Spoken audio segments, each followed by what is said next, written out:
Yeah, you would have let me go on camera with messy hair, Junior. What do you Thank mean? you.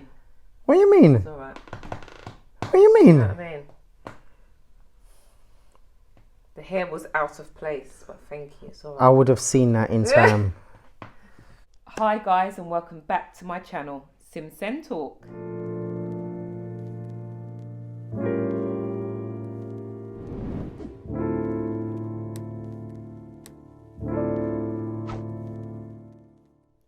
Guys, welcome back. How have you been? I hope you're keeping all well.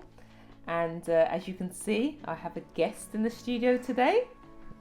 Would you like to introduce yourself? Yeah, people. I'm Alonzo Jr. Some of you might know me as Soul Brother One. Yeah. So, Junior, how long have we known each other, Junior? Close to 20 years. Oh my gosh. Well, we don't look like we've been around. Anyway, Junior, is absolutely amazing. He's talented. He sings, he raps. Well, sings. Yeah. Sing. Oh my God! Wow! I can sing. You sing well in the shower, I heard. People just don't appreciate my singing. Yeah, let's but just. I can sing. Yeah, you can rap, writes music. Yeah. Can you dance? Okay, at carnival. Let's just cut. So, I'm going to be interviewing Junior today. So, are you ready? Yeah, let's go. Okay, let's go. Okay, Junior, thanks again No, for joining us. Okay, so tell us a little bit more about yourself. Alright, I work with young people. I work in a school and also in a children's residential care home.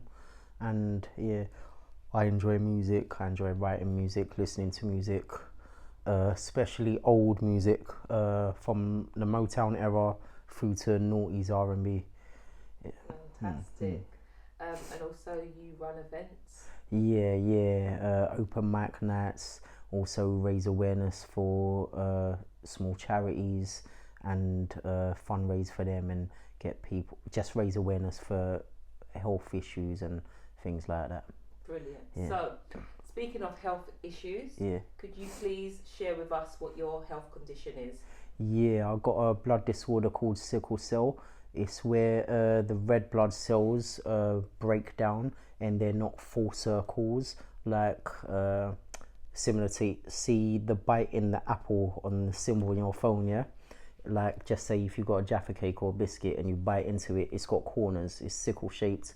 So because it's got corners on it, it doesn't flow around the body as smooth and it jams in joints, causing excruciating pains. Anywhere, you name it, anywhere blood flows, that's where you can have the pain, whether in your face, in your shoulders, elbows, wrists, hips, knees, ankles, back, wherever, anywhere. Could you tell us a little bit more about the condition? When was your first crisis? When were you first made aware of this? I've known my whole life because I was diagnosed at birth. I was a very sickly child and stuff. And so, I was in hospital quite a lot as a child. And then things kind of stabilized a bit more through school and stuff. But then in my adult life, from 19, it got very, very bad again. It got the worst. So I remember at 19, I think I was admitted to hospital for like quite a while, 9 times in the space of 6 months, and I had to repeat college again because I was absent for a lot of the time due to being in hospital for lengthy periods of time and stuff, and lost quite a lot of weight. And then from 19, things kind of continue to deteriorate, go downhill, and I was in on average 2-3 times a year until I remember quite a particular bad year, age 24-25. I had 3 mini strokes in the space of a year and a half, in a wheelchair, all of that.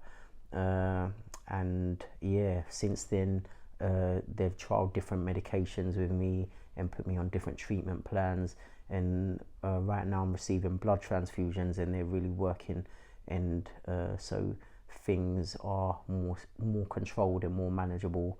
And I've got on prescription at home, I've got morphine and codeine, other pain medications to help manage it and stuff like that.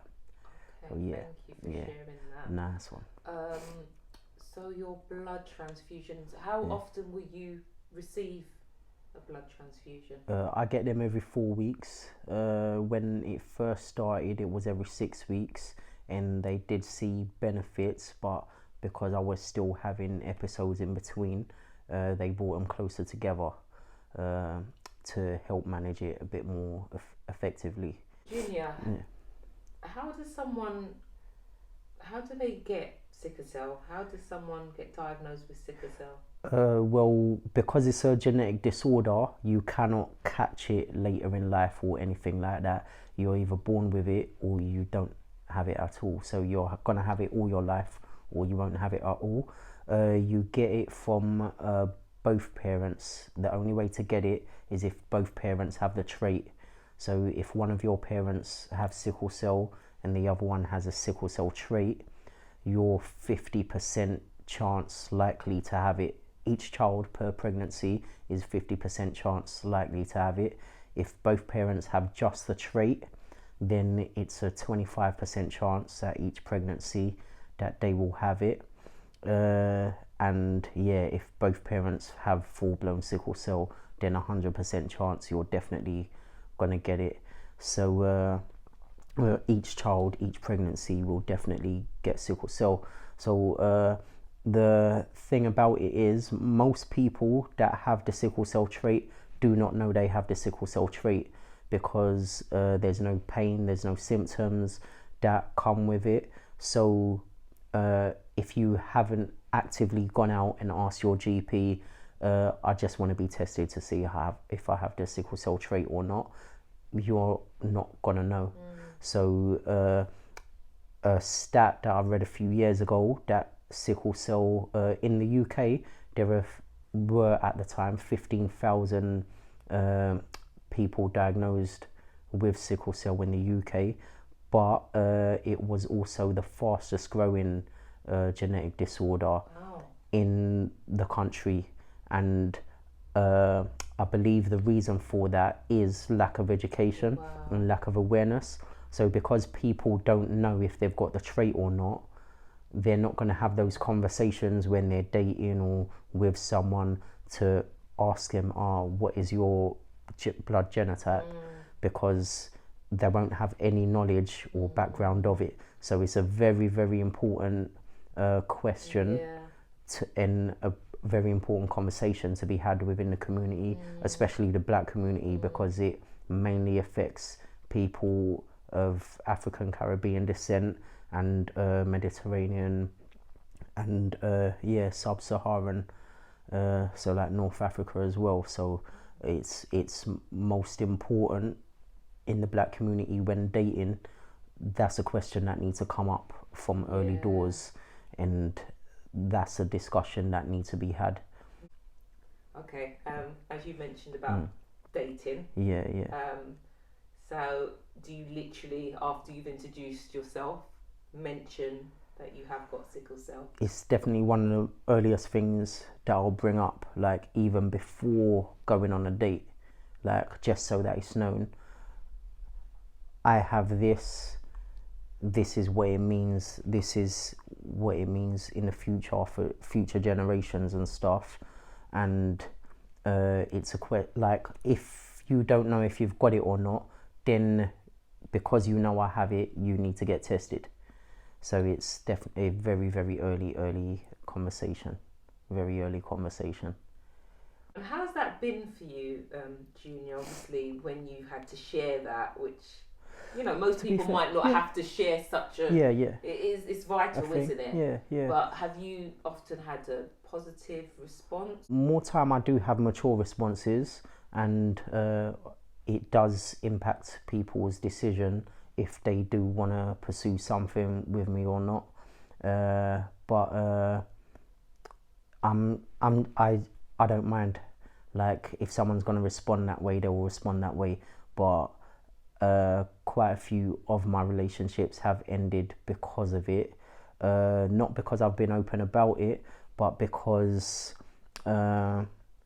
like, they might see me working 2 jobs, 2 side hustles, and seeing all active. So when I do explain to them, they don't really get the picture properly until maybe 6 months, 8 months, 10 months down the line, when I do have a intense episode where I'm hospitalized or in intensive care and I can't even breathe independently without the life support machine or the computer oxygen breathing for me, and I'm in that much pain, and they see how crippling it can get.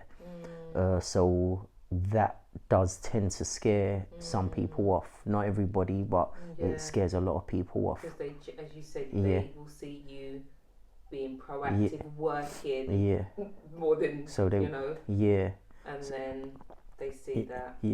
So it is hard for people to get their head around it when they don't see that side of you. And they see you functioning for so long without anything happening. I understand. What has your experience been with, the medical professionals? Because surely they understand about... Positive and negative. It got more positive the older I got, and I feel maybe because of the type of work I do and the line of work I do, I articulate myself well, and I'll argue with the doctors without arguing with the doctors, if that makes sense. So like, I'll make decisions about my treatment, and like, for example, I have to fight more in A&E than I do when I'm admitted to a ward and my team are working with me that know me, because they see me in outpatients and inpatients. But in A&E, it's whoever's on call, and they'll be like, oh, we have to try this first, and I'm like, I promise you, I did not call 999 and wait for an ambulance to be offered paracetamol or codeine like that I could buy in Boots or Tesco's. I don't want to be here. I've come here because I have to come here or I'm gonna die. So we need to go straight to the morphine, like, and things like that. So sometimes it has to really be, and I feel that because I articulate myself in such a way, I have that benefit in getting a more positive response in what I want, in the treatment that I need. But sometimes I'll still get ignored and they'll still try other things, but that's more so in A&E than when I'm on the ward. Because I'll go to the same hospital where I receive my outpatients treatments and my blood transfusions. I'm quite known to them. So like sometimes when the ambulance come, they'll be like, oh, we'll take you to this hospital, and I'll be like, no, I need to go to this hospital. This is a hospital I'm under, and they treat all my care, and they're like, okay, this hospital is closer, you'll get treated quicker. And I'll just say to the paramedic, I promise you, if you take me to that hospital, I'll get treated quicker. They'll send me out on my way, and you'll be driving again tomorrow night to come and pick me up again. So I refuse to go to any other hospital. Have you ever experienced any discrimination, prejudice? In the sickle cell community, a lot of us are looked at as morphine fiends or addicts. There's been times where I've been in absolute pain, but because I look a little rough, I know how I'll be treated in there, in pain, before I go to the hospital. You're in crisis. It's happened.